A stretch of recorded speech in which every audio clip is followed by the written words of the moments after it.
টানা ভারী বর্ষণে কুমিল্লা নগরীর বিভিন্ন এলাকায় জলাবদ্ধতার সৃষ্টি হলে চলমান এইচএসসি ও সমমানের পরীক্ষার্থীরা চরম দুর্ভোগে পড়েন।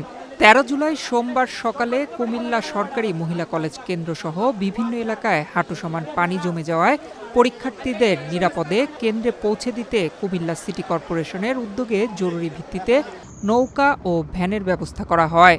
কুশিক প্রশাসক মোহাম্মদ ইউসুফ মোল্লা টিপু নিজে সরকারি মহিলা কলেজ কেন্দ্রে উপস্থিত থেকে পানিতে নেমে পরীক্ষার্থীদের পারাপার তদারকি করেন। এ সময় প্রধান নির্বাহী কর্মকর্তা মোহাম্মদ মামুন সহ সিটি কর্পোরেশনের কর্মকর্তা কর্মচারীরা উপস্থিত ছিলেন। RICL TMX, যুগের পর যুগ স্থাপনা থাকে মজবুত।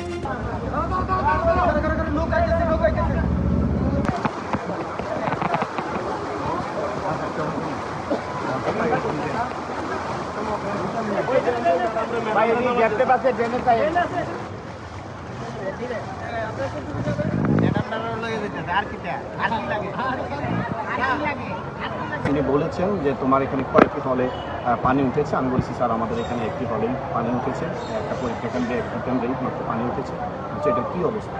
তখন আমি ওনাকে বিস্তারিত জানিয়েছি যে স্যার আমরা এখানে অবস্থান নিয়েছি সকাল থেকে এবং নির্বিঘ্নে যেন স্টুডেন্ট পরীক্ষা দিতে পারে সে ব্যবস্থা করেছি এবং চেয়ারম্যান সাহেবের সাথে কথা বলে আধা ঘন্টা পরীক্ষার্থীদের পরীক্ষার সময় বাড়িয়ে দিয়েছি।